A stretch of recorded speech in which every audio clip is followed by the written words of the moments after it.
Boa noite. Será que hoje é só você? É Cristiane, né? Isso, prof. Boa noite. Isso. Boa noite, Cristiane. Boa noite. Será que Tá hoje me é só ouvindo? você? Tô ouvindo. Será que hoje não vem mais ninguém? O pessoal tá meio desanimado nesse final de semestre, Tá, né? eu acho que é aquela preguicinha, sabe, prof? Porque Aham. tá corrido.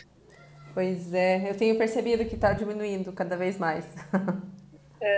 Mas eu espero que o pessoal esteja vendo as lives, pelo menos a gravação depois. Boa noite, Prof, Luísa. Pode, professora, pode falar. então, eu tava lendo aquele textinho do Jacques Wavell, é assim que fala?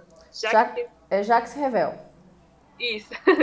Tava lendo o texto dele no ônibus enquanto eu tava indo pra casa, e eu achei, assim, um pouquinho difícil, sabe? E daí eu fiquei pensando assim, será que eu pergunto para a prof se tem algum artigo, alguma coisa assim mais didática, sei lá, que seja mais direta? Porque eu achei um pouquinho complicado, sabe? Eu até vou tentar fichar ele um pouco para ver se eu consigo afunilar, mas é um pouquinho Então, difícil. o pior é que eu não conheço, sabe, Cristiane, um texto que seja mais acessível. Mas é possível que tenha na internet textos que falem, né, resenhas ou artigos que discutam o livro do Norbert Elias, O Processo Civilizador. Porque, na verdade, o que eu vou abordar com vocês hoje é mais a discussão do Norbert Elias. Aí, para facilitar, no lugar de eu sugerir que vocês lessem a obra do Norbert Elias, porque não tem um capítulo específico, vocês teriam que ler muitos capítulos, né, para dar conta dessa discussão. E eu já fiz isso em outras disciplinas de moderna, e daí dessa vez, daí já umas duas vezes eu, né, a ver com vocês agora pelo menos uma outra vez, eu sugeri a leitura do texto Jacques Revel, que é um texto mais curto, mas não é um texto também que foca tanto a discussão em si, né? Mas eu achei que seria mais fácil. Mas se você está comentando que está difícil, então eu sugiro a leitura de alguma resenha do livro do Norbert Elias ou algum artigo que discuta a obra, né, o processo civilizador do Norbert Elias. Aí acho que vai te ajudar, tá Tá bom? bom, prof. Obrigada, vou dar uma Mas olhada. realmente, é que o texto traz muitas informações históricas, né? Eu estava revendo de novo, né? Sempre que eu vou dar uma aula, eu releio o texto novamente, porque conteúdo acadêmico sempre é muito complexo, você tem que retomar, né? Você não consegue memorizar tudo aquilo.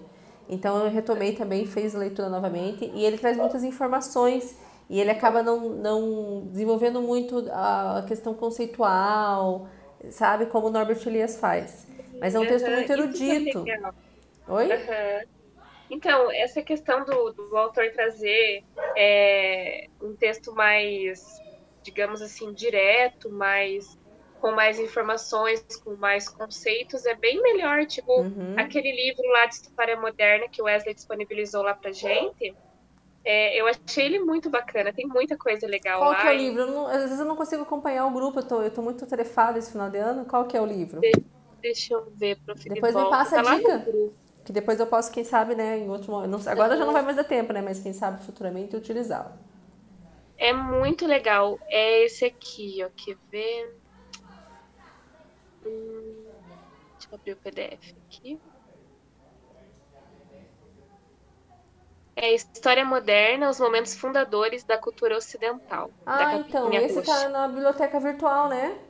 Aham. Nossa, é muito legal, prof. Traz muita Então, coisa. tem um texto desse livro que a gente utilizou, mas daí a gente acabou utilizando o mesmo. É um texto que é desse livro, mas também tem um outro livro, o mesmo texto, que é o que Aham. discutia a questão da batalha entre antigos e modernos. Tá nesse livro, se eu não me engano, As Genealogias da Modernidade. Só que esse texto em especial, esse capítulo, o resto eu não conheço, eu vou dar uma olhada, porque está na biblioteca virtual, né? Então é mais tranquilo também para trabalhar com vocês. Mas esse capítulo em especial, que é sobre a Batalha entre Antigos e Modernos, dá uma olhadinha se tem aí no sumário. Esse eu achei um pouco mais complexo, mas assim, para Deixa eu alunos de ver. graduação, né? Que Aham. é bem Não, erudito o mas texto. sabe que eu entendi o texto, esse texto até? Tem sim, aham, ó, É, né? Aquarela Então. entre antigos e modernos, genealogia da Isso, modernidade. esse é um pouquinho mais complexo, eu achei. Daí eu Uhum. sugeri a leitura de uma resenha da obra da Joan de Jean, né? Que daí é mais fácil, Aham. mas também, né, daí acaba sendo uma abordagem também um pouco mais superficial. Mas é assim mesmo, gente. Às vezes tem algumas leituras que a gente não dá conta, às vezes, na graduação. A gente, né, e são leituras, às vezes, complexas, mas é importante que vocês entrem em contato com os historiadores, com as historiadoras que conheçam, mesmo que vocês não consigam dar conta, assim, né, de compreender aquilo na sua totalidade, ou que seja uma compreensão parcial. Vocês vão acabar retomando novamente esses textos em outro momento. É que nem o texto que a gente trabalhou na aula passada, que foi o do Arrier. Trabalhei com vocês, né, Felipe Arrier? Aquele que é bem curtinho, que é a introdução do livro, que nós vamos trabalhar hoje novamente. É um texto que quando eu li na graduação eu entendi ele muito parcialmente, entendi uma parte da discussão. Aí depois eu tive que ter mais tempo, mais leitura, mais amadurecimento na área da história, sobre história moderna inclusive, para conseguir realmente entender o que o Felipe Arrier estava querendo dizer. Então às vezes são questões realmente que a gente precisa de um tempo maior, precisa de outras experiências, de aprofundamentos para a gente conseguir compreender. E às vezes são leituras que a gente vai retomando ao longo da vida, né? Às vezes por necessidades acadêmicas, escolares, né? Profissionais. Mas é assim que funciona. Na verdade, as leituras de âmbito acadêmico, normalmente elas são complexas e nem sempre totalmente inteligíveis, né? A gente dá conta parcialmente, muitas vezes, das questões. Às vezes, quando a gente chega lá no final da graduação, que a gente vai começar a falar, puxa, agora que eu entendi aquilo, por que aquele professor trabalhou com tal texto, por que ele discutiu tal conceito, às vezes demora um pouquinho para a gente entender, faz parte do processo. Mas obrigada pela sugestão, sim, Cristiane, eu vou inclusive abordar hoje na minha fala, né, por um outro viés, que não é tanto o texto do Jacques Revel. O texto do Jacques Revel fica realmente como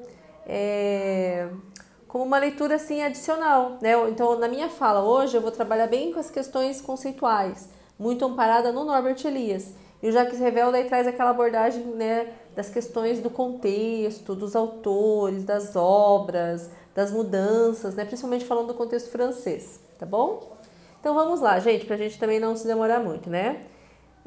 Então, bem-vindos e bem-vindas à aula, né? Hoje a gente vai discutir a questão dos processos civilizatórios ou processo civilizador.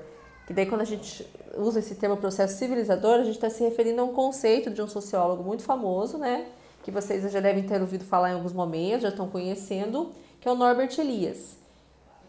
Que é um sociólogo que é muito presente na história, né? Ele é um sociólogo muito trabalhado pelos historiadores e historiadoras. Tem uma produção muito rica, o Norbert Elias. Vai produzir na primeira metade do século XX, né? Vai ajudar a ampliar muito o campo da sociologia. E deixa eu até pegar minhas anotações aqui, né? Faz tempo que eu não vejo a biografia dele, para eu não falar nada errado. Faz tempo que eu não abordo a biografia do Norbert Elias. E o Norbert Elias é um sociólogo que tem uma produção muito rica, gente. A gente vai trabalhar com ele depois, né? Assim, vamos ler realmente textos dele mais para frente, quando a gente for trabalhar com a sociedade de corte. E eu até podia sugerir para vocês também agora a leitura, né, da obra que realmente aborda essas questões, né, do processo civilizatório, né, europeu moderno, que daí estaria desenvolvido nesse livro aqui, ó, que tem 2 volumes, inclusive, né, esse aqui é o volume 1, Processo Civilizador, tá? Então, como eu estava comentando, é um sociólogo muito utilizado na área da história, porque o Norbert Elias trabalha muito com história moderna, ele trabalha, né, aborda contextos específicos da história moderna, então ele trabalha com o século XVII na França, quando ele trabalha com essa questão da sociedade de corte, né, que é ali, né, sob o reinado do Luís XIV, a gente vai ver isso mais pra frente nas próximas aulas, e ele também trabalha com uma abordagem um pouco mais longa da história moderna, inclusive, né, a gente pode quase pensar que é uma coisa de longa duração, né, apesar dele não ser historiador, porque ele trabalha lá desde o final da Idade Média, até o século XIX nessa obra, né, e ele trabalha com fonte histórica, mesmo sendo sociólogo. Eu já vou falar um pouquinho depois quais são as fontes que ele trabalha. E ele tenta explicar um processo nesse livro de 2 volumes, né, Processo Civilizador, esse processo da construção da ideia de civilização. Da onde que vem essa questão da civilização? Que é um conceito depois tão importante na modernidade. E um conceito que vai se desenvolver muito na cultura francesa, né, o conceito de civilização, e depois vai se tornar um conceito muito amplo na sociedade ocidental contemporânea, né? Os países, né, ocidentais, democráticos, liberais, né, se colocam como civilizados, né, países civilizados. E essa ideia de civilização também tem um uso desse conceito dentro de processos de colonialismo, de imperialismo, de dominação, de aculturação de povos indígenas, de povos africanos, de povos asiáticos.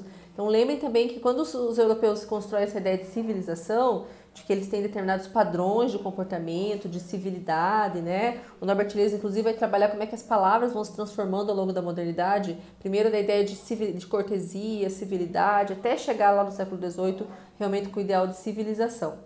O Norbert Elias vai trabalhar essas mudanças no comportamento. Por que que no contexto moderno, ao longo da época moderna, né, você tem toda uma transformação nos comportamentos, né? As pessoas vão controlando mais, reprimindo determinados comportamentos em público, vão desenvolvendo determinado comportamento à mesa, determinadas formas mais privadas, né? De exercerem determinadas funções corporais, fazer cocô, fazer xixi, por exemplo. Então, como é que isso tudo vai se tornando privado, uma coisa íntima? A questão da própria sexualidade, como é que ela vai sendo mais reprimida, né? A visão da sexualidade, a conversa sobre a sexualidade. Eu estava participando na semana passada de um evento do Seminário Nacional de Sociologia e Política e teve um rapaz que apresentou uma pesquisa que ele está realizando, né, sobre a prostituição. E daí, para trabalhar com a questão da prostituição, ele volta na modernidade, né, para mostrar como que a forma que a sociedade trata as prostitutas, né, vai mudando também a nomenclatura ao longo da história, né, as meretrizes, as prostitutas, as cortesãs, como é que esse tratamento e a visibilidade dessas mulheres na sociedade depende muito da forma que a sexualidade é pensada naquela sociedade. Então, muito interessante de perceber, e ele traz essa discussão, né, na pesquisa dele, e isso tem a ver com esse processo civilizatório, digamos assim, o quanto que a questão da sexualidade era vivida de forma muito mais tranquila, mais visível, mais presente na vida das pessoas antes desse processo civilizador, né? E inclusive a figura da prostituta era muito mais aceita, né? Você via, por exemplo, literatura direcionada para crianças, às vezes, né? Pueril, né? Como é que a gente fala? Na iminência da puberdade, e se tinha na literatura, né, abordar a figura da prostituta, ela não era culpabilizada, não era uma coisa que era considerada inadequada. Então, só para a gente perceber como é que vai tendo também um processo de repressão dessas questões da sexualidade, dos instintos, né? E isso tem um lado positivo e tem um lado negativo, obviamente. E quando a gente fala do processo civilizador, a gente também está falando de sociedades modernas, né, que vão construindo cada vez mais processos de controle sobre as pessoas.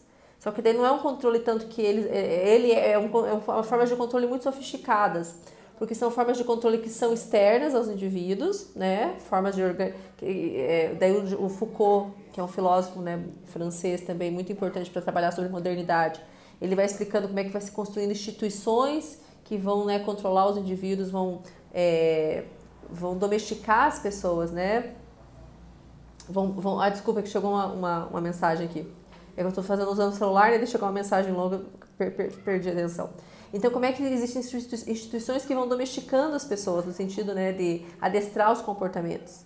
E como a escola, as prisões, né, os hospitais psiquiátricos, né, os quartéis. Então, o Foucault trabalha com todas as instituições, inclusive a escola. E daí o Foucault, então, mostra o lado, digamos, perverso dessa sociedade civilizada, né, que é a questão do controle cada vez maior sobre os indivíduos, tanto nesse controle externo, mas também, principalmente, gente, o que é mais perverso, porque o controle, ele é interno também, ele é introjetado. Como que na modernidade as pessoas vão introjetando formas de controle e daí elas vão naturalizando determinadas formas de comportamento. A gente, na verdade, desenvolve, né, formas adequadas de se comportar em público e a gente nem percebe que aquilo vai se transformando na gente, né? Como se fosse o próprio Norbert Elias usa o conceito de segunda natureza. Como se fosse uma segunda natureza que a gente desenvolveu por estar inserido numa determinada estrutura social, que é a moderna, né, que o Foucault chama de sociedades disciplinares. Então, essa discussão sobre essa ideia de civilização, de comportamento adequado, de controle da sexualidade, de controle dos instintos, de controle da agressividade, tem um lado muito bacana, é uma coisa, primeiro, que é muito complexa, porque tem um lado bacana, sim, né? Nós, pessoas das sociedades ocidentais contemporâneas, a gente não quer voltar também lá atrás, né, num outro ideal civilizatório.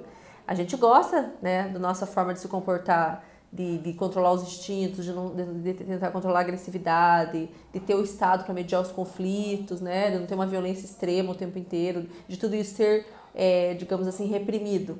Mas, ao mesmo tempo, né, isso tem um lado, como eu coloquei, né, perverso também, porque daí são indivíduos, né, que são docilizados, controlados, domesticados, né, e nem percebem que passam por esses processos. Então essa é uma discussão muito complexa, tem muitos autores e autoras que podem contribuir. Agora, o autor que é considerado referência, gente, para se discutir isso na modernidade é o Norbert Elias. Então, como eu coloquei, ele não é historiador, mas ele é muito trabalhado pelos historiadores porque ele faz uma abordagem histórica. Claro que não dentro de todos os parâmetros que a historiografia exige, mas ele faz uma abordagem cuidadosa. Mas como ele não é historiador, né, às vezes algumas questões, né, depois são questionadas. Inclusive porque a produção dele, né, gente, é da primeira metade do século XX, tem coisa ali da segunda metade do século XX, mas ainda da década de 60, tá? Ele tem produção até a década de 90, mas a maior parte da produção dele, gente, é ali da década de 60, 50, tem coisa da década até de 30, tá bom? Então, claro que são obras também que já estão, né, ficando um pouco desatualizadas em relação a conceitos, categorias, né, próprios critérios de cientificidade que a gente tem agora no final do século XX, século XXI, tá bom? Mas então, eu estava conversando com a Cristiane no início, porque ela achou o texto do Jacques Revel um pouco complexo, né? Porque o texto do Jacques Revel traz muitas informações, é um texto muito erudito. E ele, às vezes, se a gente não tem uma noção assim do que ele está querendo dizer com tudo aquilo, né? Que ele está se referindo indiretamente à questão do processo civilizador, a gente não consegue compreender realmente onde ele quer chegar com todas aquelas questões que ele vai apresentando, tá? Mas o texto do Jacques Revel, então, ele fica como um texto, né, de leitura adicional para complementar a minha fala de hoje. E na minha fala eu vou focar mais na questão do que é o processo civilizador a partir do Norbert Elias, tá bom? No lugar de pedir para vocês lerem o livro, eu sugeri a leitura do texto do Jacques Revel. Quem quiser ainda mais uma leitura ainda mais acessível, pode procurar uma resenha, né, da obra O Processo Civilizador ou algum artigo que discuta a obra O Processo Civilizador do Norbert Elias, tá bom? Fiquem bastante à vontade para falar, a gente está num grupo pequeno hoje, gente, que só tem eu e mais 3. Então fiquem muito à vontade para perguntar, para falar, aproveitem, né? Já que o grupinho está pequeno hoje, a gente pode aproveitar para ter um diálogo maior. Bom, então vamos lá. O que é a tese do Norbert Elias, então, né? Que ele desenvolve nessa obra que eu mostrei para vocês, já capinhei algumas vezes, né? Ele fala de mudanças estruturais na sociedade moderna. E essa obra do Elias, ela é bacana porque ela trabalha com 2 âmbitos da sociedade. E o Norbert Elias faz isso muito bem, né? Ele é sociólogo e ele é de um contexto, de um momento da sociologia que está se preocupando com esses 2 âmbitos da realidade, que é o indivíduo e a sociedade, tá? Porque a gente tem determinadas correntes da sociologia que se preocupavam só com a sociedade, só com a estrutura social, não se preocupavam com o indivíduo. Ao mesmo tempo, a gente tem correntes, né, mais lá do século XIX, por exemplo, que se preocupavam só com o indivíduo e não entendia que para entender o indivíduo você tem que entender o contexto que ele está inserido, a cultura, né, por exemplo, a cultura que produz aquele indivíduo. E agora, né, claro, né, atualmente, até o Norbert Elias contribuiu muito para isso, a sociologia busca entender o indivíduo na sua relação com a sociedade, tá? Então, estrutura e sujeito, né, sujeito e estrutura. Então, o Norbert Elias faz isso já nessa obra, gente, que é o Processo Civilizador, né? Que é uma das obras, né, clássicas dele. Ele tem várias obras, né? A gente vai trabalhar com 2 aqui no curso de Moderna, né? O Processo Civilizador, depois a Sociedade de Corte. Então ele vai pensar como que mudanças na estrutura social elas engendraram também mudanças nas estruturas cognitivas, nas estruturas mentais, nas estruturas psíquicas do sujeito. Então é isso que ele vai trabalhar. Como é que as 2 coisas estão relacionadas? Então, se muda a estrutura social, se muda a cultura, as práticas, né, as representações de uma sociedade, e isso vai impactar na forma que as estruturas mentais ou estruturas psíquicas do indivíduo se organizam. E quando ele fala de estruturas psíquicas, estruturas mentais, ele está falando de uma coisa realmente que também tem uma questão fisiológica envolvida. Então, ele está falando, por exemplo, de como que sentimentos como vergonha, nojo, pudor, né, eles têm uma configuração muito específica dentro da modernidade. Então, o Norbert Elias, gente, apesar de ele não ser historiador, ele vai historicizar esses sentimentos. Então, ele vai explicar como é que esses sentimentos têm muito a ver com a modernidade, ou pelo menos como que a pessoa vai desenvolvendo, na verdade, nas pessoas na modernidade, e a gente é fruto desse processo, né? Como que essas pessoas vão desenvolvendo vergonha, por exemplo, em situações que alguns séculos antes as pessoas não sentiam vergonha. Ou como que ela vai desenvolvendo nojo de determinadas situações que elas também não sentiam nojo. Então ele vai historicizando esses sentimentos. Norbert Elias é considerado também um sociólogo muito importante para a emergência de um campo da história, que é a história dos sentimentos, ou a história das sensibilidades, ou a própria história do corpo. Então essa área que durante muito tempo não se pensava que fosse objeto de análise da história, porque se entendia que sentimentos, sensibilidade, corpo, anatomia eram questões biológicas, naturais, mas já há algumas décadas que nós dentro da história temos repensado essa perspectiva, entendendo que o ser humano sim é um ser biopsicossocial histórico, né? E que questões também, né, que eram pensadas só como biológicas, como a própria sexualidade, por exemplo, na verdade também tem historicidade, tá? Que é um pouquinho do que eu falei para vocês na aula passada, a questão da própria história dos cheiros, né? Como é que a nossa percepção do cheiro das coisas muda de contexto para contexto. Como eu comentei na aula passada, tem cheiros que para as pessoas do século XVIII, século XVII, são cheiros comuns, suportáveis, né? Fazia parte da vivência delas. E para nós hoje, determinados cheiros, né, a gente tem um padrão de o nosso padrão de suportar cheiros é muito mais limitado, digamos assim. Mas também não posso generalizar. Eu não posso falar que todas as pessoas do século XXI no planeta Terra têm essa mesma perspectiva, essa mesma sensibilidade em relação aos cheiros.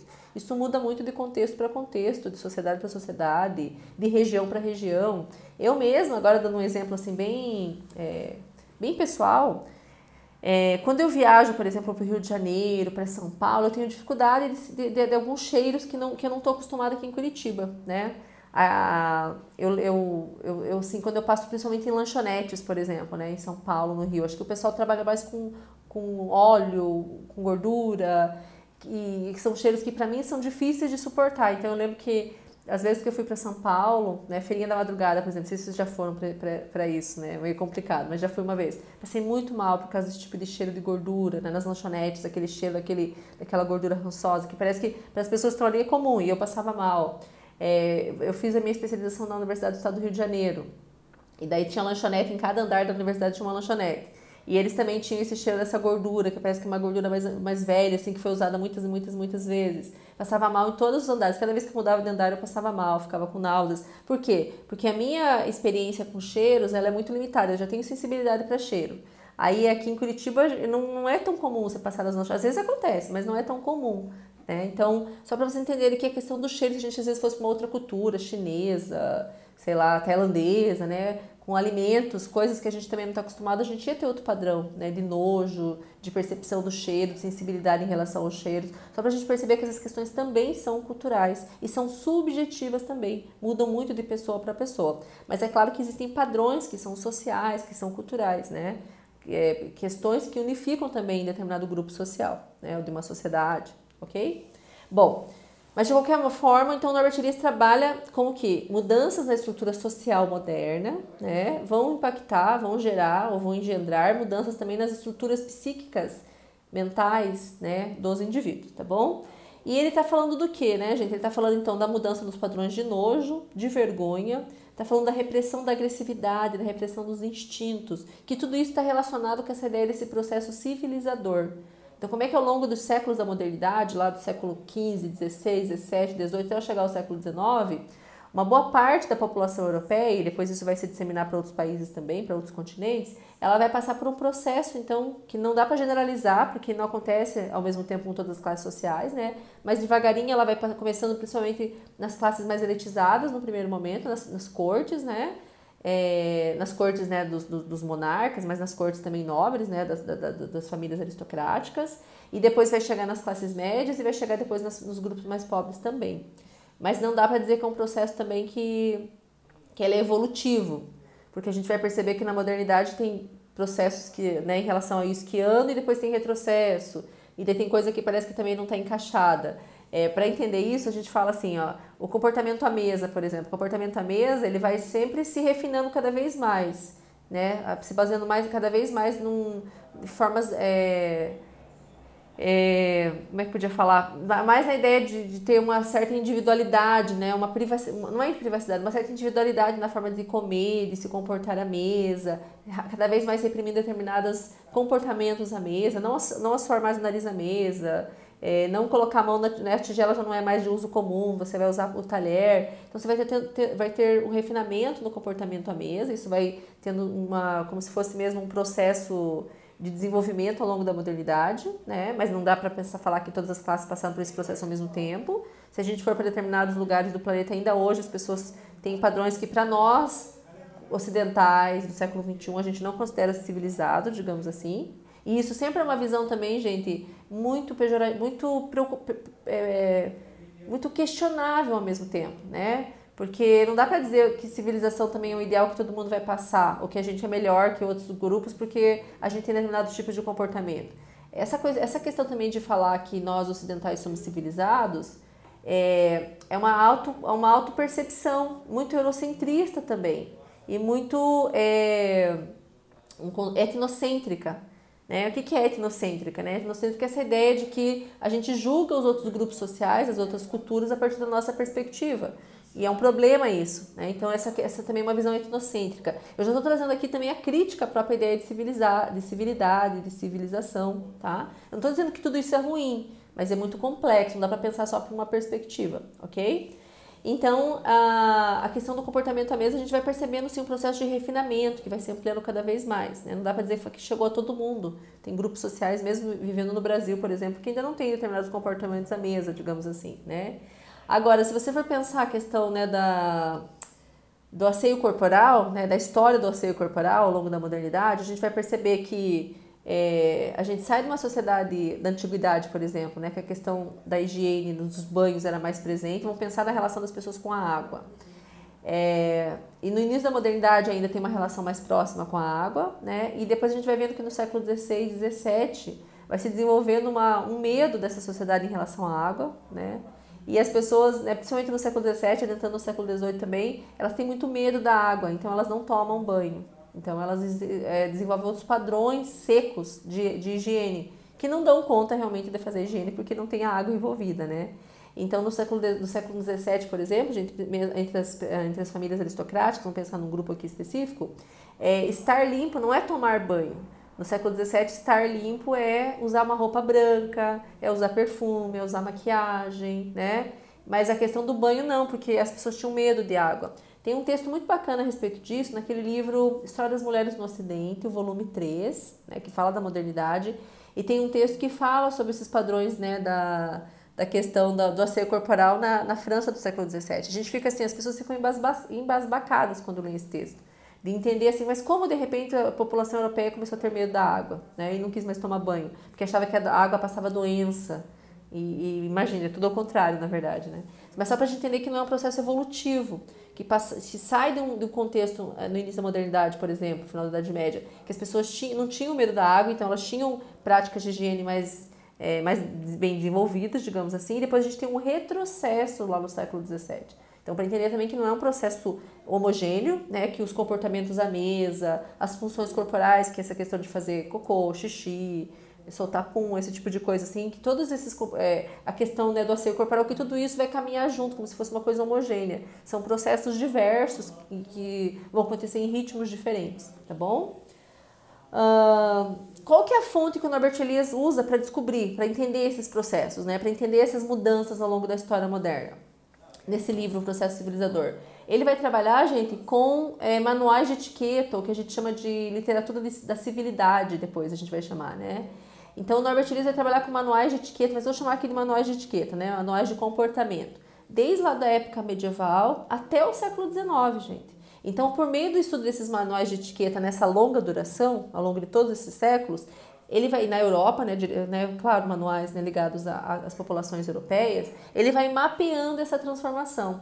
Então é muito interessante ver, né, como ele vai trazer, porque ele traz isso no livro, né, é um livro muito bacana, na verdade, se lê, apesar de ser um livro complexo, mas é muito interessante.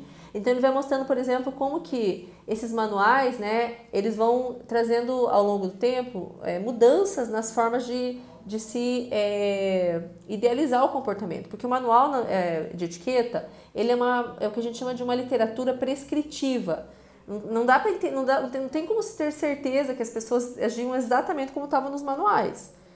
O Norbert Elias não consegue saber, a gente não consegue saber, não tem fonte para isso. Mas o manual ele serve como um parâmetro, né? Porque as pessoas, aquilo ali de um modo ou de outro influenciava. E o manual acaba também trazendo, mesmo, né, que a gente não tenha certeza se as pessoas seguiam o que estava ali, a gente vai percebendo que os primeiros manuais lá do contexto medieval, por exemplo, deixa eu até pegar aqui uns trechinhos para falar para vocês aqui do livro do Norbert Elias. Deixa eu pegar aqui do contexto medieval, que são os primeiros que ele traz aqui. Só um pouquinho, gente. Deixa eu só achar aqui que eu deixei a página marcada.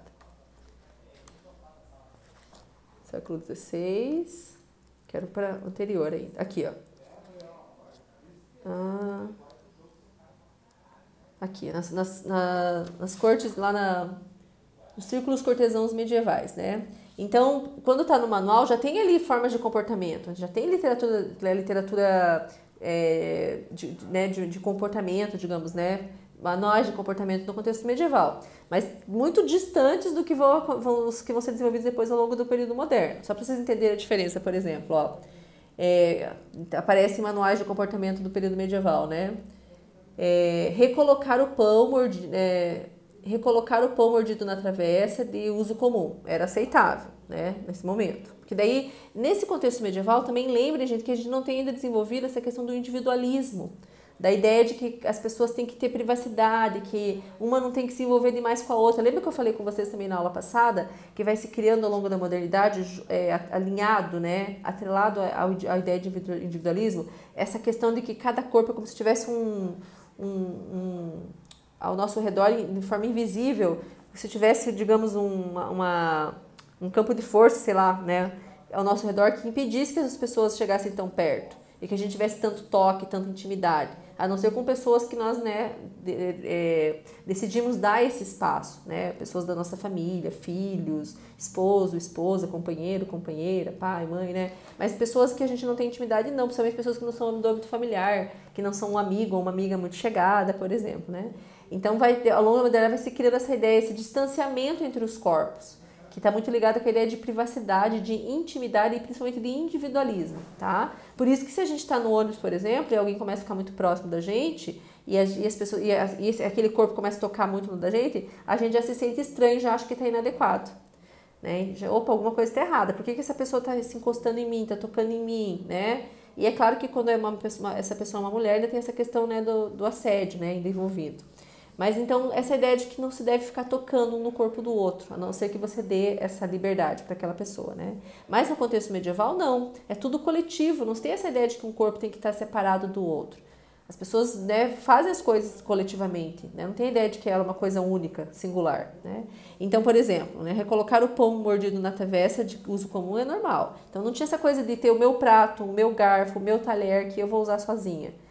As pessoas usavam na mesma tigela, né, na mesma travessa, colocavam a mão dentro do molho, né, destrinchava as carnes, né, que vinham as carnes assim, ainda o pedaço inteiro da carne. O Norbert Elias discute isso, né, o quanto que no contexto medieval você tem o padrão ainda de relação também com os alimentos, né, é diferente, porque as pessoas veem ali os grandes pedaços de carne ali, né, na mesa, e depois a gente vai mudando isso cada vez mais, né? Hoje em dia, então, você vai no mercado, você compra uns pedacinhos de frango lá, filezinho, você nem lembra que aquilo faz parte do frango, porque já foi tão mudado, não tem mais relação com aquele corpo do frango, por exemplo, né? Então a gente vai mudando muito isso, ó. Roer o osso e recolocar na travessa, tudo bem, podia fazer. Pigarrear a mesa, né? Ó, na verdade, assim, ó, muitas pessoas roem o osso e depois você coloca na travessa. Isso é uma falta grave. Então, quer dizer, já está começando a mudar o comportamento, mas ainda as pessoas fazem, só para a gente entender como é que é o padrão. Então, eles roiam o osso e colocavam na travessa, já estavam falando, não se deve fazer mais isso. Usar a mão para limpar o nariz era comum e não existiam os lenços, né? Então, as pessoas limpavam o nariz, pigarreavam a mesa, escarravam a mesa, soltavam, né, pum, não sei, né? Isso eles não falam, mas eu imagino que se fizerem tudo isso também podiam fazer. Então, o padrão de comportamento, para nós, se a gente olha assim, né, em retrocesso, é considerado bárbaro, né, considerado inadequado, incivilizado, né, claro que é uma visão também, como eu coloquei, etnocêntrica, tá, gente?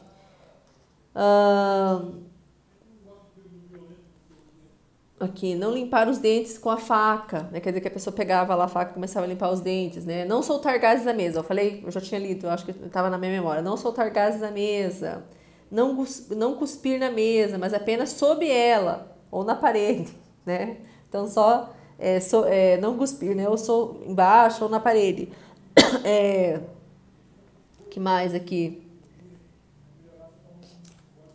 Então, para vocês entender como é que é diferente o comportamento, né, das pessoas. Aqui eu tô falando do comportamento à mesa, né? Não se tinha essa questão do garfo. Até a questão do prato não tinha, né? As pessoas usavam um pão, né, uma fatia de pão, e é ali que elas iam colocando os alimentos, comendo junto com o pão, que elas chamavam a quarta, né?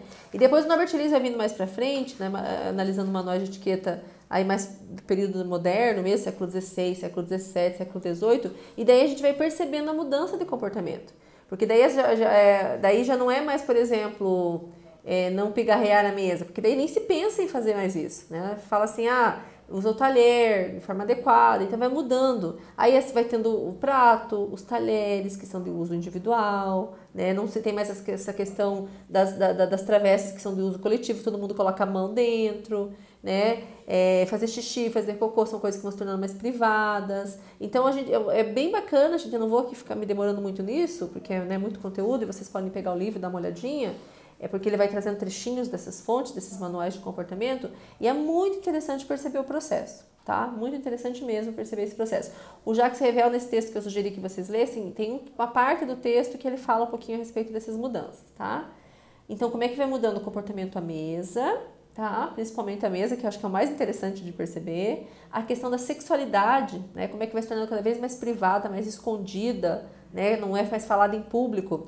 Então, existe uma tese, né, da repressão da sexualidade no contexto moderno. E Norbert Elias é um dos autores que contribui para essa ideia, de que a sexualidade vai cada vez sendo mais reprimida. E isso tem a ver com o pensamento judaico-cristão também, né, gente? No contexto da antiguidade e durante uma boa parte do contexto medieval também, né, quando esse pensamento, né, essa cultura judaico-cristã ainda não tinha conseguido se impor de forma hegemônica, né, majoritária, se tinha uma liberdade muito maior em relação à aceitação da materialidade, do corpo, né, essa questão não tinha a ideia do pecado, por exemplo, toda essa questão de negação do corpo, da sexualidade, do prazer, né, a ideia de que esse corpo é matéria, é pecado, né, a valorização principalmente da alma, é uma coisa que vai se trazendo muito com esse pensamento judaico-cristão. E essas ideias todas, elas vão ajudando, né, a se negar a questão da sexualidade, a se negar a questão dos prazeres corporais, tá? Inclusive da comida, né, da bebida. Então, essa questão dessa hipótese da repressão da sexualidade ao longo da modernidade tem a ver com essa cultura judaico-cristã também. Mas, por outro lado, né, o Foucault tem uma outra hipótese sobre a questão da sexualidade.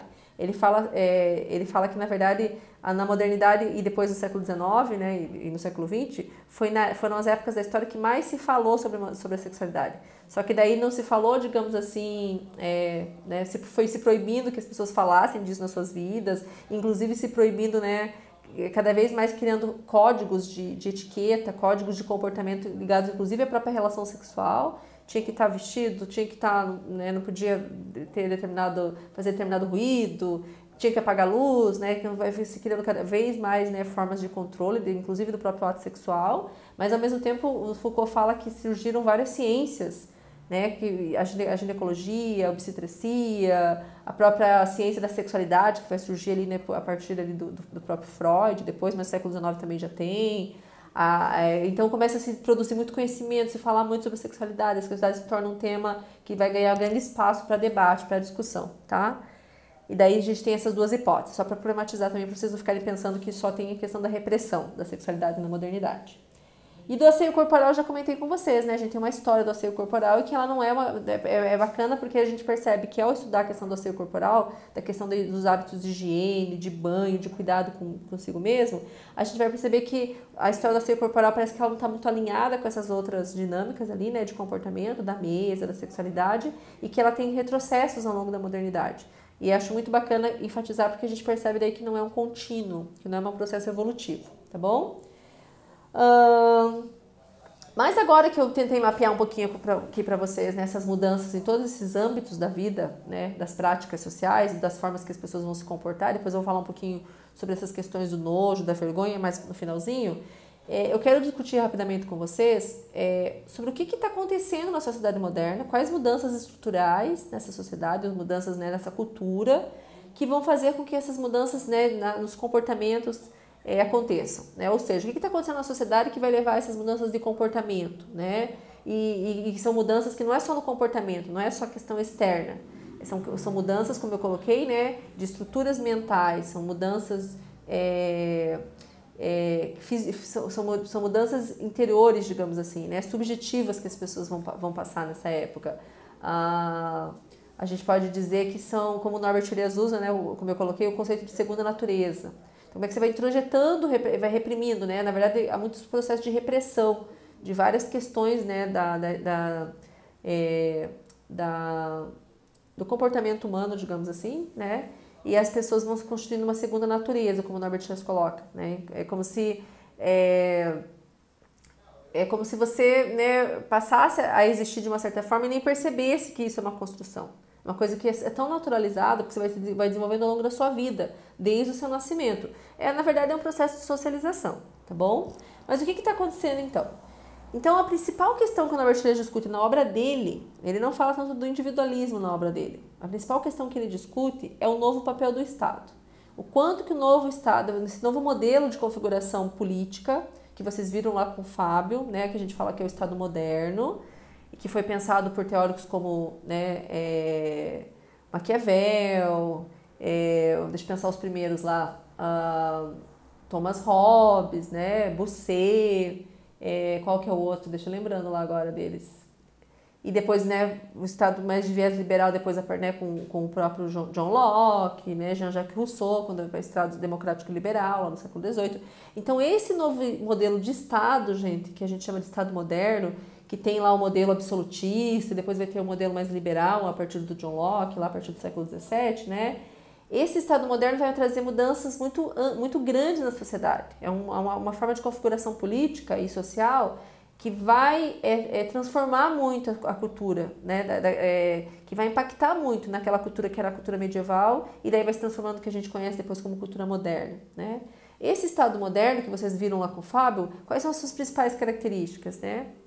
A centralização do poder nas mãos do monarca, principalmente dentro do absolutismo, a questão do monopólio da violência, que acho que o Fábio deve ter discutido com vocês, né? O quanto que no contexto medieval a violência não era estatal, ela não era monopólio do Estado. Então, dentro das famílias nobres, né, feudais, entre os feudos, inclusive, os conflitos eram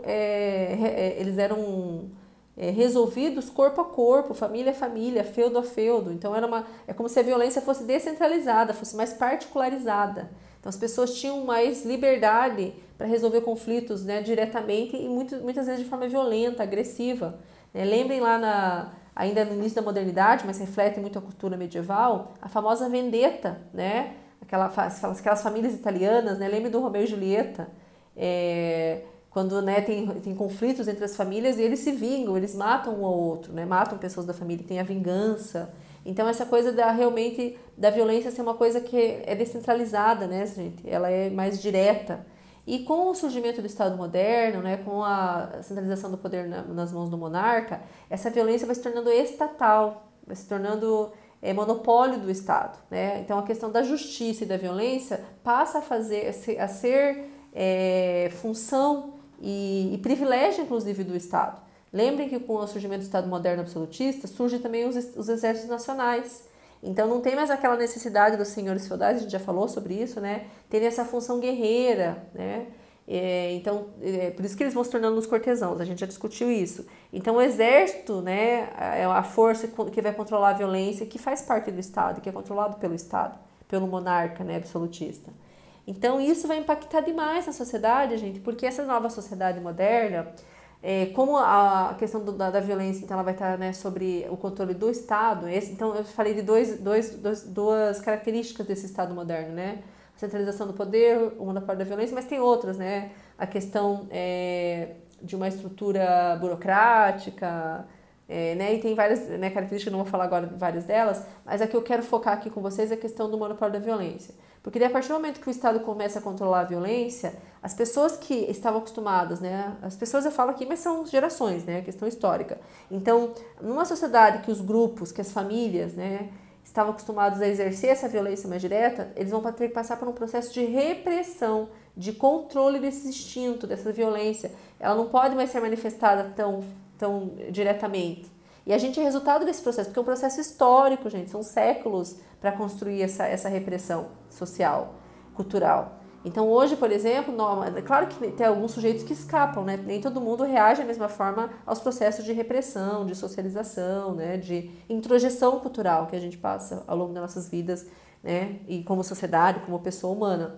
Mas a maior parte das pessoas, por exemplo, do contexto contemporâneo, nas sociedades ocidentais, elas passam por processos, né, de repressão da violência. Se a gente não passasse por processo de repressão da violência, quando alguém falasse alguma coisa pra gente que a gente ficasse irritado, a gente ia lá e matava a pessoa, batia na pessoa, matava a pessoa. Não que isso às vezes não aconteça, mas é tão reprimido que acontece mais como exceções do que como a regra, tá? Então é como se fosse um processo de pacificação. Então o advento do Estado moderno, a partir, né, do monopólio da violência, ele vai engendrar, né, ele vai exigir, né, para que ele exista dentro dessa lógica, né, de que ele é que controla a violência, ele que tem o monopólio da violência, ele vai exigir então da sociedade mais ampla processos de pacificação.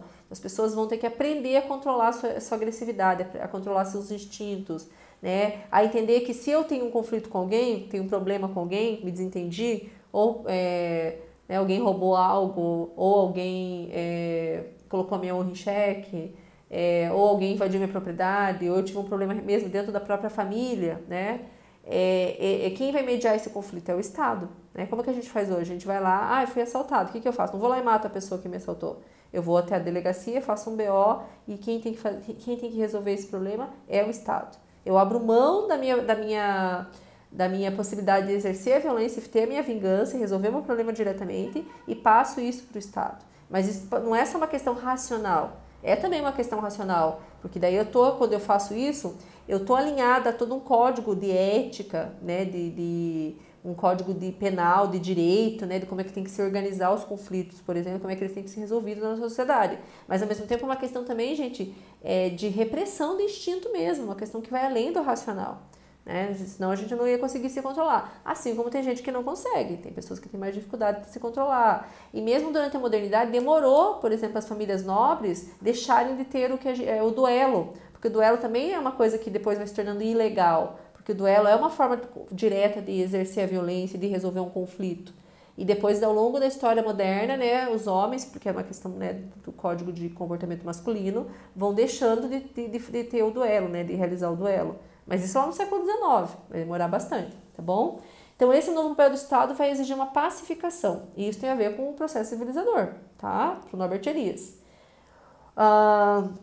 Daí, antes de eu ir para os outros exemplos, eu vou falar um pouquinho do Norbert Elias, porque daí os outros exemplos não são do Norbert Elias, tá? Então, ele trabalha realmente mais com a questão desse novo papel do Estado. Uma outra coisa que o Norbert Elias também trabalha, que eu acho que é interessante destacar, ele fala muito também sobre como que esse novo contexto social, vai se ampliar. Primeiro que é um contexto histórico, gente, principalmente no início da modernidade, de muita incerteza e de muita instabilidade. Então, pensem que uma sociedade está se transformando profundamente, né? É uma sociedade onde as hierarquias que até então, né, estruturavam a sociedade, as hierarquias que existiam lá, né, entre as três ordens do imaginário medieval, né, os que guerreavam, né, os nobres, a igreja, né, os que rezavam, os que elaboravam lá os camponeses, é uma hierarquia e uma estrutura social, uma estruturação social que vai perdendo a lógica. Os próprios nobres vão perdendo essa função, né, e vão ficando meio perdidos, com certeza demora para eles conseguirem se entender, se achar uma nova lógica, né, de existência. Aí a gente tem a ascensão da classe burguesa, então a gente tem toda uma reconfiguração, né? A gente tem, por exemplo, a perda de um grande espaço aí pela própria Igreja Católica, que deixa de ser hegemônica no contexto moderno, ali a partir do advento das reformas protestantes, né, da reforma. Então vocês pensem que é um período de muita instabilidade social, gente, de muito contato entre essas culturas, de descoberta de novos continentes, novas culturas. Então é muita instabilidade, tá? Muitas verdades, certezas que as pessoas estão acostumadas a se amparar, né, a entender o mundo a partir daquelas perspectivas, elas começam a desestruturar. Então é um contexto que vai exigir novos códigos de comunicação, novos códigos de interação. E é nesse sentido também, gente, que esses códigos, né, novos aí de comportamento à mesa, de comportamento em relação às funções corporais, né, a questão do seio corporal, eles vão se desenvolvendo também porque eles estão relacionados a novos códigos de comportamento. Que cada vez mais, quando a gente vai indo para o século XVII, para o século XVIII, quando as sociedades vão se tornando cada vez mais urbanas, mais industrializadas, né, vão passando por processos mais intensos de industrialização, cada vez, né, indo para o século XIX, inclusive, grupos humanos cada vez mais, né, vivendo conjuntamente, como é que o Norbert Elias agora um conceito muito caro ao Norbert Elias, que é o conceito de interdependência. Então, quanto mais as sociedades vão se ampliando, se complexificando, né, se urbanizando, mais as redes de interdependência entre as pessoas, né, uma dependendo da outra, vão ficando cada vez mais extensas, mais complexas. Pensem, a gente vive numa sociedade, por exemplo, que a gente depende de pessoas que a gente não conhece, a pessoa que vai lá e assa o pão que a gente compra no mercado, a pessoa que sei lá, né, trabalha lá em questões burocráticas, que a gente depende porque ela vai lá liberar um documento pra gente, né? E hoje em dia é cada vez mais complexo porque tudo é mediado pela tecnologia também. Então, pensem quanto que é complexa a nossa sociedade. A gente precisa de muitas pessoas, né, pra gente viver da forma que a gente vive. São redes de interdependência muito amplas. Então, Norbert Elias fala que quanto mais vai se ampliando as redes de interdependência, mais as pessoas vão precisando mais uma da outra e cada vez mais, então, vai exigindo um autocontrole cada vez maior e cada vez mais um controle do comportamento também. Olha só o que ele coloca aqui, ó. Cadê?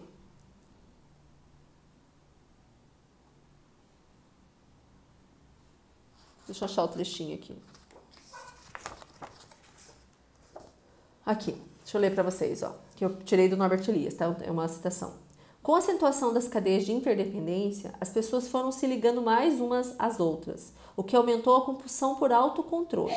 Com a dependência mútua, as pessoas passaram a se observar mais. Então, né, um dependendo mais do outro, observando mais também, né? As sensibilidades e as proibições tornaram-se mais diferenciadas e igualmente tornaram-se mais sutis e diversificadas, né? As razões para a vergonha e o embaraço. Então, cada vez mais essa questão, né, de como é que o outro vai te julgar, né, de como é que o outro vai te ver. Então, essa questão do embaraço, né, da vergonha, o Norbert Elias fala que é quando você se coloca numa situação que é com o julgamento social. Então, você tem medo, né, de ferir determinada regra de comportamento. Ó, a Cris já colocou lá o processo civilizador lá no grupo. Obrigada, Cris. Então, as pessoas vão tendo cada vez mais vergonha, porque é o medo do julgamento social. Normalmente a gente fica com vergonha quando a gente vai ter uma atitude, um comportamento que a gente sabe que é inadequado, é proibido socialmente, não é bem visto. Por que a gente tem vergonha de estar nu na frente das pessoas, por exemplo, né? Estar nus ou nuas na frente das pessoas? Porque não é considerado um código adequado de comportamento. Estar nu, digamos, dentro de um grupo publicamente, numa sala de aula, por exemplo, né? Por que eu não posso estar numa sala de aula nua, dando aula? Porque não é considerado adequado. Se eu estivesse, por algum motivo qualquer, dentro de uma sala de aula nua, eu ia ter vários processos de embaraçamento e de vergonha, porque eu introjetei essa proibição social. E daí a proibição social, ela produz uma reação fisiológica. A pessoa vai ficar vermelha, ela vai se sentir embaraçada, pode até ter um ataque de ansiedade, né? Se você se coloca... Por que muita gente não gosta de falar em público? Porque é o medo do julgamento alheio, né? É o medo do que as pessoas vão achar de você, vão falar de você. Por quê? Porque isso é rede de interdependência. Você precisa das pessoas, você precisa ser aceito em determinados grupos, você precisa ter uma certa reputação. E tudo isso vai aumentando os patamares de vergonha, de embaraço, de nojo também. A gente vai ampliando os patamares de nojo, porque a gente vai, né, se distanciando cada vez mais, por exemplo, como eu coloquei, dos processos da origem de onde vem, por exemplo, os alimentos, principalmente a carne, né? No contexto medieval, ia lá a pata, né, a perna, não sei como é que fala, do boi inteira para a mesa. As pessoas estavam comendo e estavam, né, lembrava o porquinho, né, lembrava do animal. E a gente vai se distanciando disso, iam lá, né, matavam. Hoje em dia a gente não quer saber como é que o bichinho morre, né? A gente não quer ter relação com isso. Não quer. Eu mesmo, se eu ver o bichinho, eu não gosto, né? Quem mora em chácara, em fazenda, e ver o bichinho sendo morto, ver lá, né, convivendo com o porquinho, a galinha, e depois saber que vai ser morto, que você vai comê-lo. Então a gente vai se distanciando muito desses processos também, tá?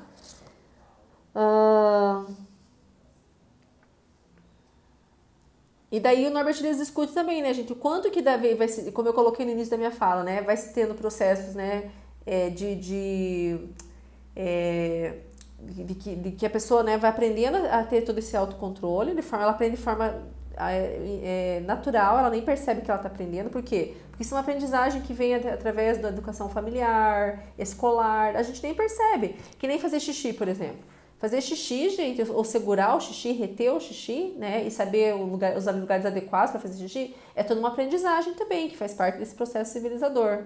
Então, a gente, desde pequenininho, né, o que acontece com a criança? Ah, ela fez xixi. Aí, no começo, é aceitável, ela fez xixi na fralda, ela não sabe se controlar. Aí, depois, a família vai ensinando, né? Vai tirando a fralda, daí ela leva no piniquinho, leva no banheiro, e às vezes ela, fez xixi na calça. Aí a pessoa vai ser ensinada, não pode fazer, é feio, não pode fazer na frente dos outros. Aí às vezes a criança vai lá, tira a roupinha e faz na frente de todo mundo. Não pode, não pode, tem que fazer sozinha no banheiro. Então você vai aprendendo esses códigos de comportamento, tá? Que são convenções sociais, obviamente. Deixa eu ver se eu queria falar mais alguma coisa da questão do nojo e da vergonha, antes de eu ir para os próximos... Aqui, ó. Como é que o Norbert Elias conceitua a questão da vergonha e do embaraço? Ó? Espécie de ansiedade que automaticamente se reproduz na pessoa em certas ocasiões. É uma autorrestrição. Por isso que eu falei, é introjetado. Você não controla mais. Uma coisa que se torna automática em você. Pela força do hábito. Medo da degradação social. Forma de medo que surge caracteristicamente nas ocasiões em que a pessoa que receia cair em uma situação de inferioridade não pode evitar esse perigo, vai se sentir inferior aos outros, né? Uma situação inadequada socialmente. Medo de transgredir proibições sociais, né?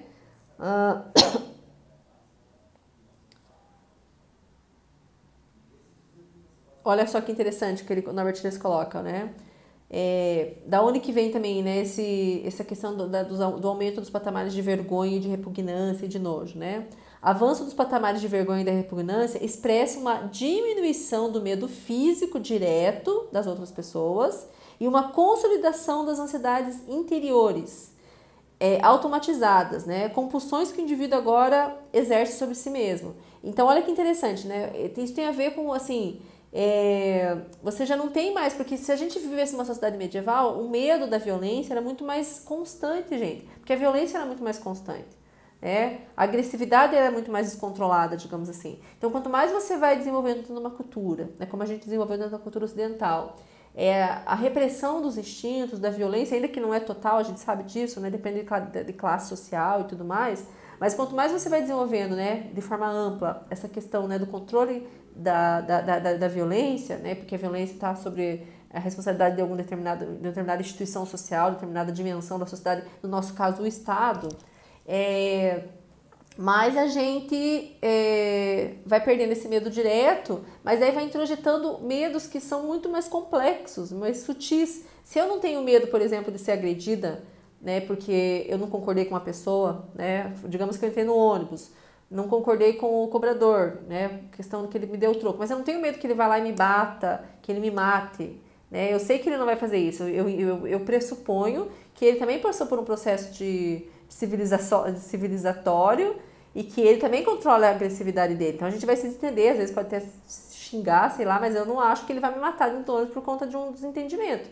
Se fosse numa outra época histórica, isso podia acontecer, né? Mas ao mesmo tempo que eu vou perdendo esse medo dessa agressividade direta, eu vou introjetando outros tipos de medo, que é como o Norbert Elias colocou, esse medo do julgamento social, esse medo de fazer coisas inadequadas, que não são convencionadas como adequadas. Então, se a pessoa faz, por exemplo, se uma pessoa passa por uma situação de fazer xixi, por exemplo, dentro de um ônibus, uma pessoa adulta, ela vai ficar extremamente envergonhada. Ela vai se sentir muito mal, vai ficar traumatizada, provavelmente. Por quê? Né? Se alguns séculos antes ela fazia xixi na frente dos outros, estava tudo bem, né? Mas na nossa sociedade não, é considerado inadequado. Então, por isso que daí vem essa questão da vergonha, né? De, como ele coloca, né? De você transgredir proibições sociais, tá bom? Além do novo papel do Estado, daí não são coisas tanto abordadas pelo Norbert Elias, né? Porque o Norbert Elias trabalha muito com essa questão do novo papel do Estado e essa questão dessa ampliação dessas redes de interdependência, tá? Tem outros fatores que também vão contribuir para esse processo civilizador. Daí não são abordados pelo Norbert Elias. Então, por exemplo, a questão do individualismo, gente. Com certeza. Porque cada vez mais essa questão da privacidade, do privado, de estar só, de fazer determinadas coisas sozinho. Fazer xixi não é mais perto das pessoas, né, de forma privada. A questão da sexualidade, né? Coisas que comer, ter o próprio garfo, né, a faca, o seu prato, a sua toalha, né? Então, cada vez mais essa questão do individualismo também está ligada a essa questão do processo civilizador, tá? Já comentei com vocês sobre a história do corpo, né? Pensar o quanto que esse pensamento judaico-cristão, né? Refletir sobre o quanto que esse pensamento judaico-cristão também vai trazendo proibições para esse corpo, controle sobre esse corpo, né? Negação de determinados prazeres, principalmente ligado à questão da sexualidade, tá? E daí já falei, né? Isso do Norbert Elias, novos códigos de interação social. Então, cada vez mais relações mais amplas. E eu que trabalho com o século XVIII, né? Se fala muito na cultura setecentista inglesa sobre a necessidade daquela sociedade de se desenvolver sim, formas de interação para contingentes de pessoas que agora são muito amplos, que vivem conjuntamente, né? E que vão interagir em algum momento. Mesmo que eu não conheça... Porque pensem, gente, no contexto medieval e durante uma boa parte da modernidade, os grupos de convívio são muito limitados. As pessoas vivem, né, com as pessoas da sua vila, da sua cidade, né? E sempre as mesmas pessoas, né? E são relações muito mais restritas. Agora não, a gente vai se relacionar com pessoas de diferentes municípios, de diferentes lugares, diferentes bairros. Então, quando você sai, você vai numa loja, você pega o ônibus, você vai ao cinema, você vai trabalhar. Com quantas pessoas você está convivendo? Né? Pessoas que muitas vezes moram em lugares distantes, são de outras classes sociais. Então, as redes de relação, de interdependência se tornaram muito amplas. Então, por isso que já no século XVIII na Inglaterra se falava muito na necessidade da conversação, de códigos de interação social que possibilitassem a interação entre pessoas diferentes, entre pessoas de diferentes classes sociais, diferentes regiões, até a questão da necessidade do próprio comércio. Se fala muito, né? A Inglaterra setecentista é muito ligada a essa questão do utilitarismo, já é um contexto, né, que é fruto aí da Revolução Industrial, né? Então, essa questão do comércio também é um tema muito importante. Então, como que as relações, inclusive comerciais, também vão exigir, né? Ou seja, o advento do capitalismo vai exigir também que as pessoas se comuniquem e, ao mesmo tempo, que elas vivam juntamente nesses grandes contingentes. Pense o que é uma Londres no século XVIII, no século XIX, no século XX, né? Então, o que é viver numa grande cidade? E se conectar com todo mundo e conviver com todo mundo e viver de forma pacificada, tá? Inclusive para o caso do capitalismo, vocês entendem que é tudo interligado, tá, gente? Então, a gente não é civilizado só porque a gente desenvolveu padrões, né, digamos assim, sofisticados de comportamento, de controle da agressividade, controle de sexualidade. A gente desenvolveu tudo isso também porque a gente é capitalista, a gente tem que conviver todo mundo junto, tem rede de interdependência, tem que comprar, tem que consumir, tem que vender, tá bom? E novas formas de diferenciação social. O Norbert Elias fala a respeito disso e o Jacques Revel também. Do quanto que nesse contexto moderno também as hierarquias e as divisões sociais que faziam sentido no contexto medieval, como eu já coloquei, elas vão se desestruturando. E principalmente nas classes mais altas, eles vão tendo sentido a necessidade de estabelecer novos códigos de diferenciação. Por isso que também muito desses ideais de comportamento civilizado, né, na época era colocado como cortês, né, civilidade, depois que vai se tornar o conceito de civilização, muitos desses comportamentos, gente, eles se iniciam nas classes nobres, se iniciam nas classes cortesãs, né, nas cortes, porque é uma forma desses grupos, né, dessa elite se diferenciar, porque tem um comportamento diferenciado, sofisticado, né, questão do próprio estilo, da sofisticação está ligado com isso também, né? E depois é claro que esse comportamento vai se disseminando também nas classes médias e devagarinho vai chegando nas classes trabalhadoras, né? Nos plebeus, nas classes mais pobres também, tá bom? Só que sempre, né, um processo bem mais longo, para chegar nas classes mais pobres, tá? Era isso então, gente. Eu sei que é muita informação, né? Tem muita coisa aqui são várias questões e se a gente fosse aprofundar cada uma delas, tem muita coisa para se aprofundar, são muitas categorias. Mas assim, né, eu quis passar para vocês um pouco da ideia principal dessa discussão sobre o processo civilizador. Que é claro que daí para vocês entenderem melhor, vocês têm que ler, né, um pouco do Norbert Elias, como eu comentei, quem sabe ler resenha do livro, algum artigo, ler mesmo o texto do Jacques Revel, porque o Jacques Revel vai falando sobre tudo isso, mas não dessa forma mais conceitual que eu trouxe aqui, né? Ele vai falando de livros, de obras que vão trazendo novas formas de comportamento. Ele fala desse livro aqui, ó, né? A Civilidade Pueril, que é do Erasmo de Roterdã, que é do contexto humanista, que vai trazer já todo o ideal de comportamento direcionado para a criança, né? Já tá aí também o advento da ideia de infância, né? Aí depois a gente tem lá o Cortesão, que a gente já conversou, do Baldassare Castiglione, que também é uma obra que vai trazer um certo ideal de comportamento para a corte. E o Norbert Elias, o Jacques Serviel vai discutindo um pouco essas obras, esses ideais de comportamento que estão se desenvolvendo dentro do humanismo, depois vão chegar entre os contextos, né, dos reformadores protestantes. Aí daí quando ele fala do cortesão, ele está falando das cortes também. Então ele vai discutindo um pouquinho essa literatura, né? Aí ele fala um pouco dessas mudanças, né, nos comportamentos da mesa, nas funções corporais, no asseio corporal, né? Então ele vai discutindo um pouco isso de uma forma um pouco mais difusa, né, com muitos exemplos, mas ele não tem assim, eu tô falando sobre processo civilizador exatamente, ainda que ele fala do Norbert Elias logo no início do texto, tá? Vocês têm perguntas, têm contribuições, têm colocações? Eu tenho, prof. Eu lembro que a primeira vez que eu li um texto do Norbert Elias era um texto chamado O Tempo, que ele fala um pouquinho sobre o tempo da natureza, o tempo cronológico, e é um texto bem bacana de ler, sabe? Só que o Alan que deu pra gente, né, na introdução aos estudos históricos. E eu lembro que quando eu comecei a ler, eu fiquei desesperada, porque foi muito difícil, sabe? Eu até fui falar pro Alan, não tô conseguindo entender nada que esse homem tá querendo dizer. E daí depois ele foi me explicando tudo, né? Ele cedia um pouco do tempo para mim, ele me explicava e eu entendi a ideia do Norbert Elias. E daí, quando eu fui me aprofundar um pouquinho mais sobre ele, eu li um pouquinho sobre esse texto, né? Esse livro dele. E ele tem uma linguagem muito parecida com o historiador, né? E daí eu queria te perguntar, prof, o que diferencia um historiador de um sociólogo? Porque o objeto de estudo é praticamente o mesmo, né? Eu acredito que daí seria o viés que é diferente, sei lá, para aonde ele vê, não sei aonde que ele estuda, porque é muito parecido, né? Exatamente. Inclusive a história atual, né, a história desde aí da renovação da historiografia no século XX, depois dos análises, nova esquerda inglesa, ela se aproximou muito da sociologia.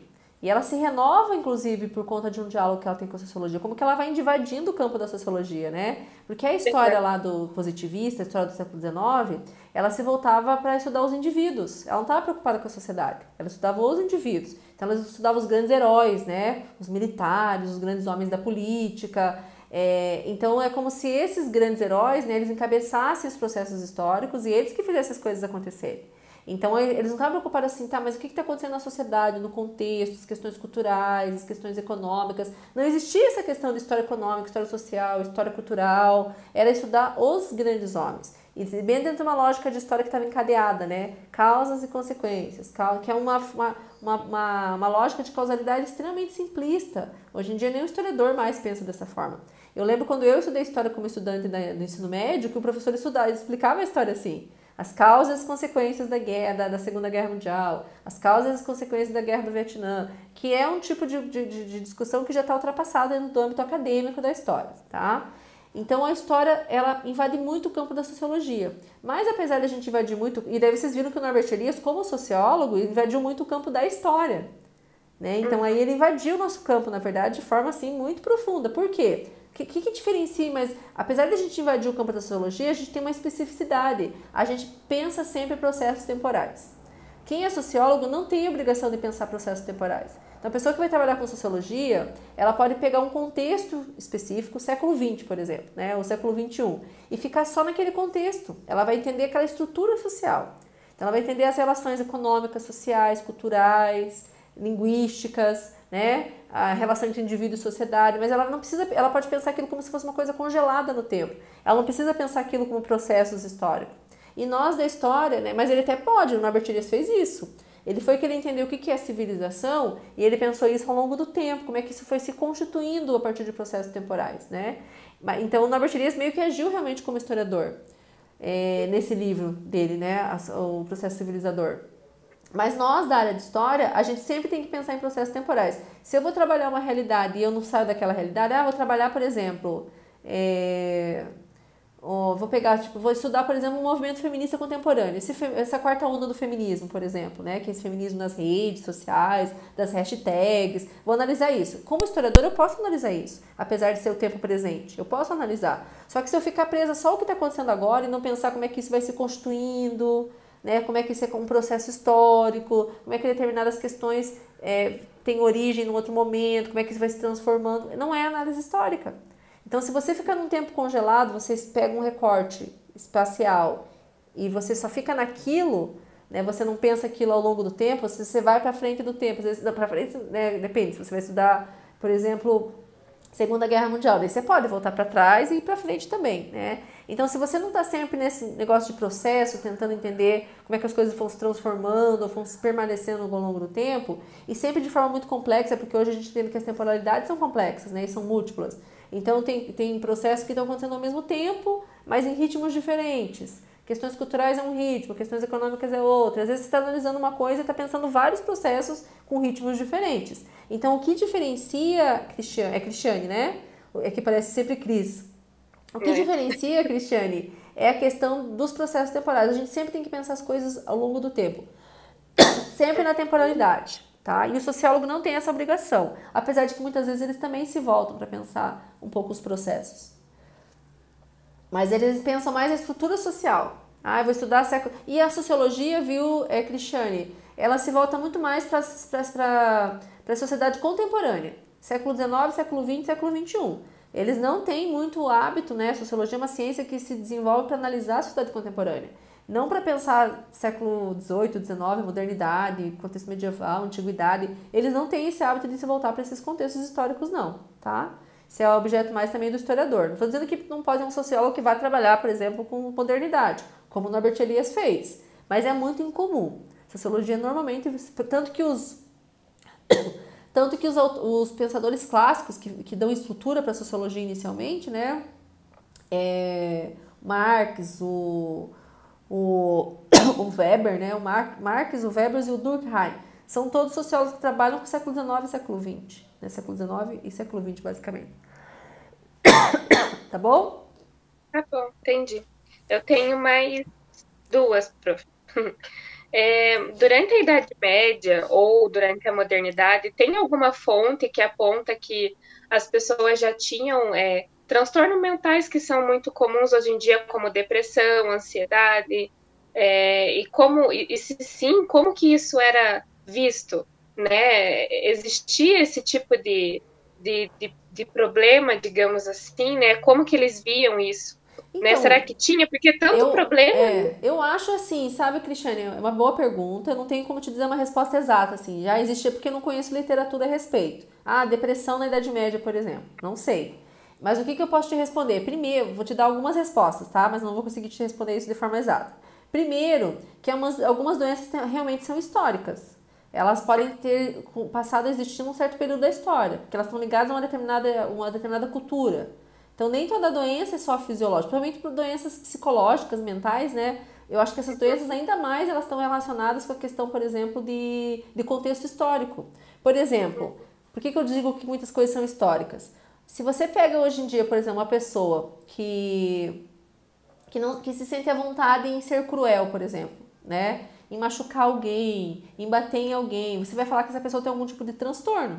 Ela não tá bem, ela é violenta, ela é agressiva, mas isso para os nossos padrões atuais. Se essa pessoa tivesse vivido, por exemplo, há 300 anos atrás, ela ia ser considerada uma pessoa violenta, uma pessoa que tem algum tipo de doença, né? Porque o que a gente hoje considera extremamente inadequado, por exemplo, machucar bicho hoje, a gente cada vez mais está aumentando o padrão de exigência em relação ao respeito com os animais. Né? O debate, a discussão sobre direitos dos animais, os valores, a sensibilidade que a gente desenvolve em relação aos animais, cada vez está se ampliando mais e cada vez está se tornando menos aceitável a pessoas que são violentas e cruéis com animais.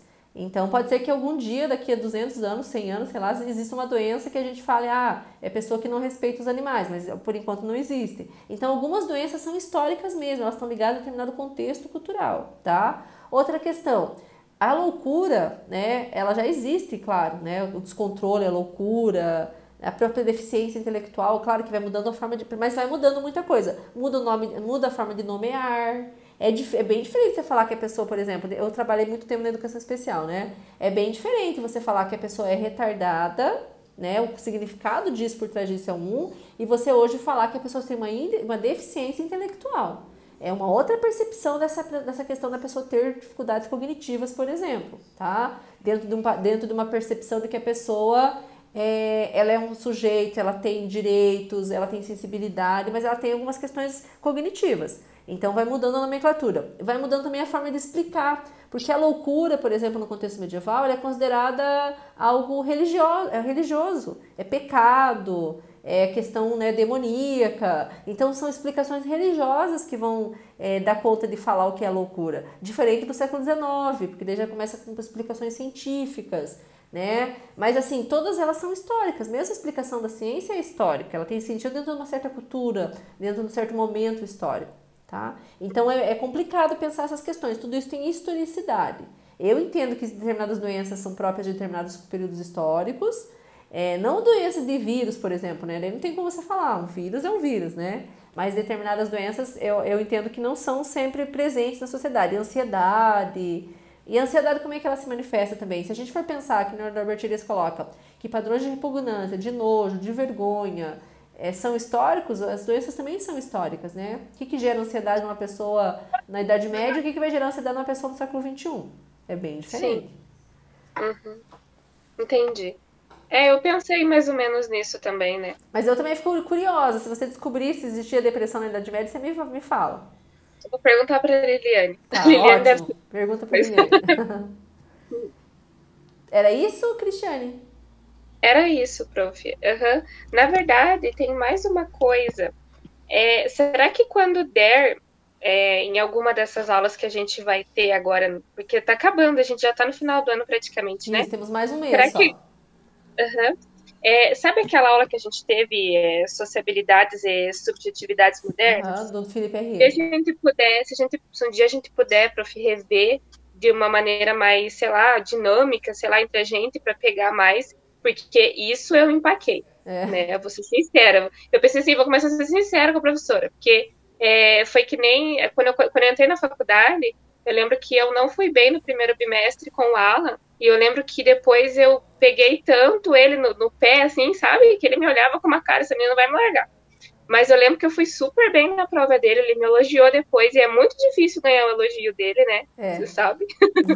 E eu pensei assim, eu vou falar com a prof, né, para ver. Eu não sei se é o caso do Abraão, da Luísa também, às vezes dos outros alunos, mas às vezes eu sinto muita dificuldade, prof, na sua disciplina. Muita, sabe? E assim, tanto que quando eu vi a disciplina na grade, Sociedade e Cultura, eu amo estudar cultura, amo, amo. E daí, tanto que quando eu vi que o Fábio que ia dar política e economia, eu falei, nossa, vou mal com o Fábio. Mas eu acabei indo melhor em economia e política e não fui tão bem. Claro que eu não vejo a nota, porque eu quero aprender. Então, tipo, se você tiver alguma coisa que dê pra gente fazer, nem que fique apertado, não sei, pra gente pegar mais, porque eu realmente tô um pouquinho preocupada com essa disciplina. Eu tô estudando, juro, eu sempre imprimo todos os textos, mas é um pouquinho complicado, sabe? Se você puder ajudar um pouquinho, e eu não gosto de mandar muita mensagem, porque eu sei que você é ocupada, né? Então eu fico meio assim, eu tento me resolver. Pode mandar mensagem quando precisar, fiquem à vontade, gente. Mandem mensagem. Até prefiro que seja no WhatsApp, que seja lá no Fale com o Professor, porque lá ninguém tem usado, basicamente, né? Até parei de entrar lá porque ninguém estava usando. E assim, é que são discussões que são... Esse texto do Felipe R., gente, ele é muito complexo. Para você ter uma ideia, Cristiane, é um texto que geralmente eles cobram. Eu tenho um aqui, ó. Eu usei como Moacir esse daqui, ó. Esse é bem legal. Eu sei. Essa coleção toda é fantástica, né? Mas esse texto do RE, a introdução lá do terceiro volume, é um texto que eles normalmente cobram em prova de mestrado. Sabe? Eles cobram prova de mestrado, assim. O pessoal lê para fazer a prova de mestrado. Eles ficam filosofando nos textos? E daí, assim, quando eu trabalho com prática pedagógica, é uma discussão, não é que é fácil discutir, mas é mais fácil. A história sempre é mais difícil. E na disciplina de História Moderna, é uma disciplina que eu tenho bastante repertório, né? E daí eu acabo indo bastante além, né? A gente vai com os textos... Ainda que eu não pedi para vocês lerem Norbert Elias, né? Em outras disciplinas eu já pedi para o pessoal ler Norbert Elias inteiro. Então, com vocês eu tenho ido, assim, no meio termo, né? Até porque a gente tá na distância agora. E também isso prejudica um pouquinho, sabe, Cristiane? Essa questão de fazer live, não tem a mesma interação, é mais rapidinho, dá pra ficar também lá 2 horas, 3 horas, né? Porque na sala tinha mais tempo, era uma relação mais pessoal, o pessoal perguntava mais. Eu acho que isso também dificulta um pouquinho, sabe? E infelizmente tem uma questão que daí alguns professores têm, mas eu não tenho muito essa dinâmica de usar slide, por exemplo, né? Porque já toma um tempo enorme fazer a leitura do texto, preparar a fala, já toma muito tempo. E daí se eu tiver que fazer mais slide ainda, não tem como, sabe? Se eu tivesse uns prontinhos já, que nem o Fábio já tem vários prontinhos, né? O Então, Fábio tem. e daí eu não consigo. É que ele teve algum momento da vida dele que ele conseguiu preparar tudo isso, mas toma muito tempo, sabe, gente? Mas eu vou fazer assim, Cristiane, como você ficou com muitas dúvidas, né, nesse texto do RE, a gente vai ter uma aula para revisão. Aí eu retomo novamente o texto. Tente marcar lá o que você ficou com dúvidas, tá? Mas é que o problema daquele texto é que ele fala da modernidade como um todo também. E fala de muita coisa da modernidade, por isso que é difícil. Mas ele está falando dos processos de privatização, de como que na história moderna a gente vai tendo, como é que isso vai se materializando, né? Como é que essa coisa de se tornar indivíduo e de se valorizar o individualismo e a privacidade, como é que isso vai se desenvolvendo no contexto moderno? A partir das práticas de leitura silenciosa, a partir da organização da casa, como é que isso vai se mostrando materialmente? Como é que a casa vai se tornando cada vez mais individualizada, com corredor, com quarto? Como é que as pessoas vão querendo escrever sobre elas mesmas por meio de autobiografia, por meio de memória, né? Então, como é que esse processo de privatização ele vai mostrando, ele vai falando dos indícios da privatização. Só que, ao mesmo tempo, tem coisas que se desenvolvem na modernidade que estão ligadas a esses processos de privatização que se firmam na modernidade. E que, por quê? Porque no final da modernidade, esse processo de privatização vai acabar dando origem, né, à família nuclear moderna, que é bem essa ideia burguesa, né, da família que se fecha em torno de si mesma. É o pai, a mãe e os filhos. O resto não é tão importante. Amigo já é uma coisa mais secundária. Na modernidade, tem um certo momento que a valorização dessa coisa do privado levou à valorização da amizade, de grupinhos de pessoas que se encontravam, que conversavam, que estavam juntas, que era já mais privado, digamos assim, mas não era família ainda, tá? Então é um processo que não é também assim simplesinho, aconteceu isso, daí chegou a família. É uma coisa que meio difusa, por isso que às vezes é difícil de compreender. Uhum. Será que o Norbert Elias comenta, professora, sobre essas sociabilidades e subjetividades modernas? Será que tem algum sociólogo que trabalhe com isso dentro do período da modernidade? Porque, na verdade, indiretamente, o Norbert Elias fala a respeito disso também. Porque quando ele fala sobre esses processos de repressão, de introjeção dessas regras sociais, dessas novas formas de comportamento, né, desses novos ideais, né, de comportamento, isso também é subjetividade moderna. Então, quando eu falei lá no título Subjetividade e Sociabilidades Modernas, eu estava querendo dizer novas formas de se constituir como pessoa, porque daí cada vez mais nessa ideia de privacidade, de indivíduo, eu sou singular, eu sou único, né, eu tenho uma perspectiva singular da realidade, por exemplo, né, essa ideia muito do que é ser um indivíduo. Eu consigo entender o mundo a partir da minha racionalidade individual, tá? Isso tem a ver com o individualismo. E tudo que o Norbert Elias também aborda também tem a ver com subjetividade moderna. Porque isso também é reprimir os instintos, é reprimir a agressividade, é ter mais vergonha, é ter mais embaraço, é ter novas formas de comportamento à mesa, novas formas de comportamento em público. Porque o Norbert Elias também está falando sobre público e privado. Como é que são determinadas coisas que eram realizadas em público e vão se tornando cada vez mais inadequadas, inaceitáveis de serem realizadas aos olhos dos outros. Que elas têm que ser realizadas no privado, só a pessoa tem que estar sozinha, né? E quando eu falo de sociabilidade, eu estou falando das formas das pessoas se relacionarem. Então, na modernidade tem muita questão da amizade, dos grupos de convívio, da conversação, da troca de cartas. Tudo isso é sociabilidade moderna, né? Que depois vai deixar de existir. A gente não escreve mais cartas, a gente não tem grupos de amigos, que a gente são companheiros de alma. Quem era amigo na modernidade, no século XVIII, que é a época que eu estudo, a pessoa assim era o companheiro de alma, né? Uma relação muito intensa, muito profunda. Não tem nada parecido na atualidade, a gente não tem isso mais na atualidade. Só para finalizar então, Cristiane, se você ler as cartas entre amigos e amigas da modernidade, lá do século XVIII que eu trabalho, você vai falar que eles não eram amigos, eram amantes. Mas eles não eram amantes, na verdade, eles eram amigos somente, não tinham relação sexual. Por quê? Porque a amizade era baseada na ideia de amor, é uma relação muito forte, muito intensa, que a gente, na atualidade, não vive dessa forma. Para nós, a amizade é uma coisa muito mais superficial, mais distante, mais fria. Não é uma coisa de almas gêmeas. Alma gêmea é o amor dentro do casamento, com o namorado, com a namorada, né? E nem isso a gente já não acredita mais quase, né? Tá bom? Tá bom, mas eu vou tentar retomar, tá bom? E se você tiver dificuldade também em relação a forma que eu escrevo, prof, como é que eu mudo, não, né? Porque eu dei feedback nas provas, né? Então, se vocês se sentir assim, puxa, eu quero entender melhor o que a professora criticou na minha escrita, o que eu tenho que melhorar, conversem comigo no Whats, no particular, que eu também posso dar algumas dicas, tá bom? Tá bom, prof. Porque entendendo a disciplina, a gente também consegue ser mais direto na resposta, Isso, né? perfeito, é verdade. Tá Tá bom? bom, prof. Obrigada. De nada. A gente se vê então na semana que vem. Tá bom. Tchau, Boa noite. tchau. Boa Tchau. noite.